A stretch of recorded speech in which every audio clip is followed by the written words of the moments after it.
Hi, I'm Brad Kubin, Editorial Director of Metal Forming Magazine at the Precision Metalforming Association, and we are podcasting live from FABTECH 2024 in Orlando, and I am pleased to serve as the host of today's Destiny of Manufacturing podcast, and welcome our host of the Destiny of Manufacturing podcast, Dean Phillips. Dean, welcome. Thank you, Brad, so much, and thank you everybody else for tuning into this very special episode. Special episode with you on the other side of the room, being the guest instead of the host. Right. So, but I know you've got a lot to share with the audience that maybe you don't get a chance to talk about when you're hosting.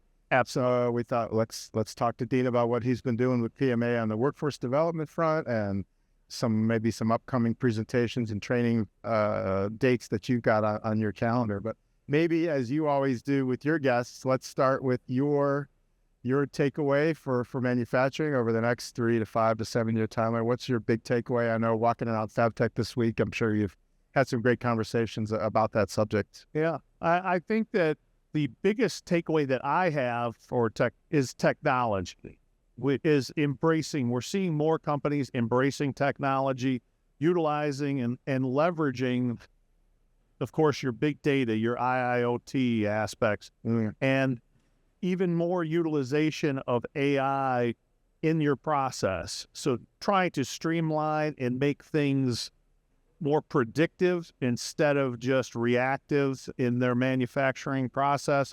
We're seeing more and more companies going in that direction, and a willingness to adopt it that hasn't been there before. Yeah, I know one of the big conversations that I keep hearing over and over this week here at FABTECH is finally, I think with IoT and all this data that we're collecting, how to use that data and apply it is made possible now with some of these AI tools that these companies are now integrating. Yeah, absolutely. There's you have to not only talk about the data. I mean, we've been gathering data for years. Yeah, we've had data. It's acting on it that's been the complicated part. Right. Years ago, I was at a manufacturer, and they were going to put hour and minute meters on their machines, and even down to seconds. And they were going to go around and write on a piece of paper every hour how much that machine ran. Now, we've had technology to gather that information for years. But even knowing that, what does that tell you? That machine didn't run last hour. What does that mean? I don't know that it was supposed to run or not run. Maybe I didn't have an operator. Maybe I don't have a tool for that machine that will fit in there. So you have to analyze all the other aspects of your productivity on the floor, but you have to be able to also know things that machine's down because of a problem with the tool, that I broke a punch. I need to know that. I need to know that we tripped the hydraulic overloads. I need to know those kinds of things. And those are the things you can act upon now and take a positive change to improve on. It's one thing to know information, another thing to act upon it, but you need to know why it's not running. I saw an app on at one of the booths today. You can get an app on your phone, and we can monitor and see what's going on with all your press controls, all your presses in your manufacturer on your phone. Yeah, and see exactly how fast that press is running, if it's running, what tool is in the press. It's pretty remarkable the amount of data now that we can collect. Yeah, and that could be very, very informative. I think to some companies it's a little bit overwhelming to have too much information. True. And things have to be integrated, because I know that the press isn't running, but do I know that the feed isn't running? Do I know that the automation is running? And they have to integrate either functionally within the controls of machines, or through data, through the internet of things, knowing that it's not supposed to run, or there's some other cause problem. Right. So, hey, Dean, before we get too much further into this conversation, tell everybody your role. So you've been with PMA for how long now? So I started at the beginning of May of this year. So just describe your role for PMA, what you're doing for the members. Yeah, I'm very proud to be the Director of Technical Training. That's my role. Now, that doesn't limit me to just training. There's a lot of things that I'm called in upon from Precision Metalforming Association to make sure that to be a technical advisor in many times. Okay. Okay. So customers will call and say, what can we do about this? Or what's this problem? So it isn't just training. There's a lot of other aspects that are critical to not only to the industry, but to membership as a whole. This is one of the resources that we have as a PMA member. Sure. Care to share any recent projects that you've completed with those stampers out there? Yeah, we've been doing more and more broader reach items. So not just doing training because you want training on tool and die, or you want training on doing setups. And we also could do assessments and consultations. That's really been an incredible change for us, to where we can go into a plant, assess what you're doing, how you're doing it, assess the materials, the data behind what kind of operations you're doing. We can do more now than we've ever done, and that's a huge value. Another one is safety consultations. Come in, look at your machines, say, okay, here's on these machines you're doing things correctly. On these ones you need some work to do. This can really be economically feasible for them to hire us to come in and do this, as opposed to when you have OSHA for, let's say, a Sharp program or one of those that you're asking OSHA to come in and say, hey, we want to get our certification from OSHA. Well, they're going to tell you you've got 1 year and here are all the things you've got to do. Yeah. And you don't have a choice then. Once you've done that and you commit to that program, you better do it. And it doesn't matter how much it costs you.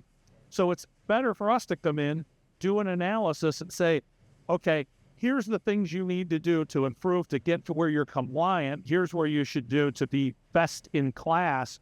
And we can give you more and more information like that. Yeah, that's fantastic. Is that service available to everyone in the industry, or is it mostly for members?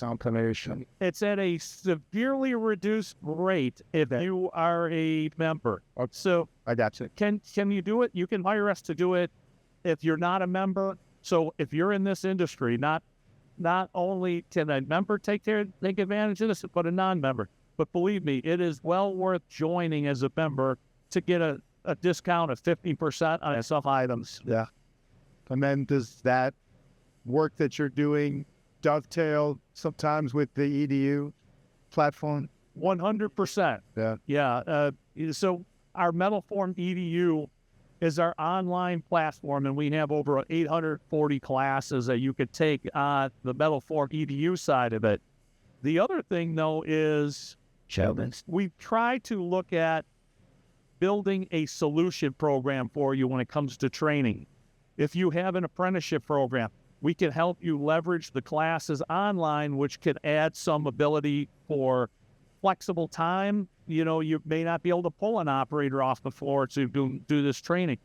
One problem we have in our industry, and it's probably across manufacturing, I don't want to just pigeonhole our industry as that, but one of the challenges is that once you have a person and you've hired them, you've brought them in, the problem is that person's allocated. Those hours are allocated to a certain production rate, and I can't achieve that production rate unless I have that person on the floor. So the willingness to take them off the floor for an hour of training a week or every couple weeks or that, but how do you achieve that to meet your goals of training or upskilling your workforce unless you commit to those things? Sure. Now you have flexibility on the EDU side, which can take you from this level to this level. Then we have more specific training that we can do in plant and bring in our technical experts and do training that could take them from here up to here. Because now I'm going to go ahead and do training that is not only on specifically the equipment you have, but it's specific to your needs and the challenges that you're faced with. So if you've got a tool and die setup issue on a XYZ press, right, we can come in and we will customize it for that specific application. And that's a big difference because it's more efficient and more time. It takes the best advantage of your time when you're working. Sure. Well, I mean, you're helping them understand, there's 800, how many courses? Over 840. So how do they start to pick and choose? So you're helping them identify the real needs that they have. And Yeah. So we've done recently, we've been working with some very large companies, gone to visit upwards of 15 to 17 of their factories, doing an assessment. So we come in, assess their needs, advise them on prerequisite EDU classes. We come in and we'll do implant training and technology training. Okay. That will take them to the next level. The difference is EDU is kind of on demand, and you can take it whenever. When we come in and implant, it's the best use of your time. I got you. We want you to use the prerequisite classes so that we spend less time when we're in that plant on doing basic things. This is a press. This is the slide. This is the uprights. This is the bolster. We want less time spent doing that and more time spent on what are your challenges? Let's find solutions for you. We want you to optimize your time for that. And that specific training, the big advantage there is that now those people are going to be taken to another level, but it's also in a way that is adaptive to that person. When you're on EDU and you're doing an online training class, you can vary the speed rate of how fast you learn. But in the implant, we can see how well somebody is adapting, how well they understand the materials, how well they are absorbing it, which is a different environment altogether. And not everybody learns well in this EDU or an online environment. Right. So how long typically are you at a company to do implant training? Is it a week? It averages a couple days, depending on the technology and the number of people.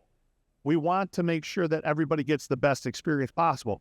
We can do training for 50 to 100 people at one time. Is it the most effective?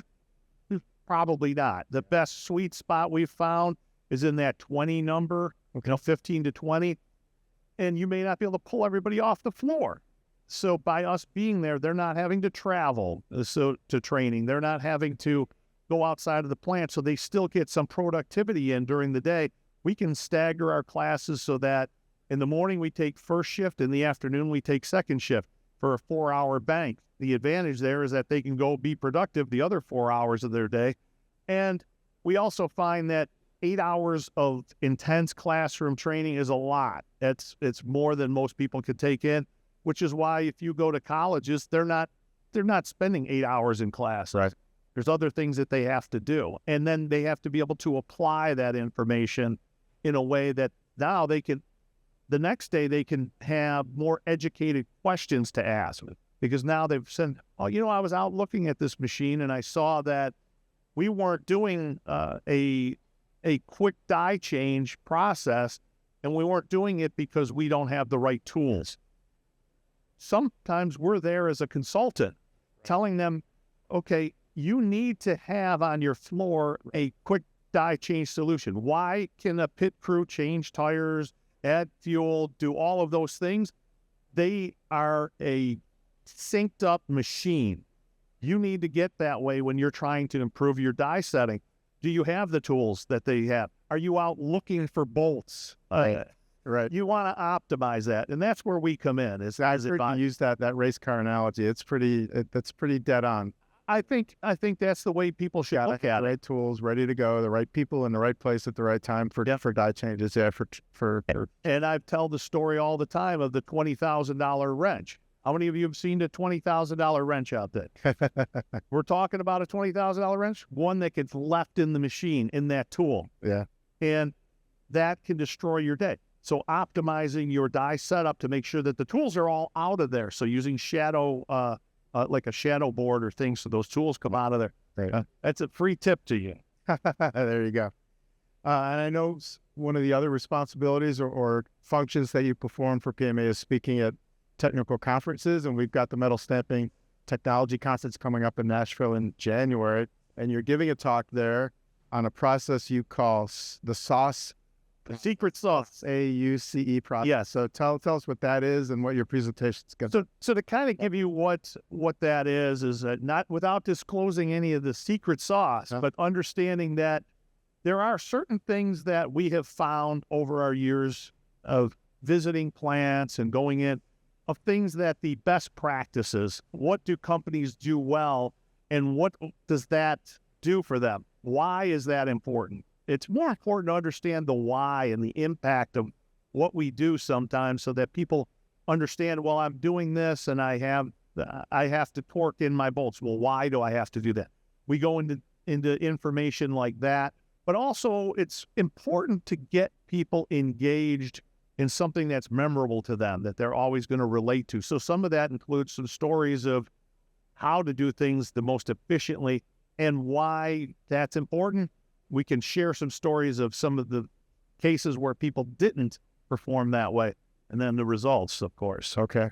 Did you want to share any bit more? Can I get you to share any bit more about that sauce process of yours? And you'll have to wait until January and come to the stamping conference in Nashville. We'd like to see everybody there. Fantastic. I look forward to it. Anybody wants to learn more about the conference and come here, Dean and several others speak there, you can visit www.pma.org/stampingconference.com. And we hope to see you in Nashville. Dean, thanks so much for joining us and being on the other side of the Destiny of Manufacturing podcast today. My pleasure. Thank you, Brad.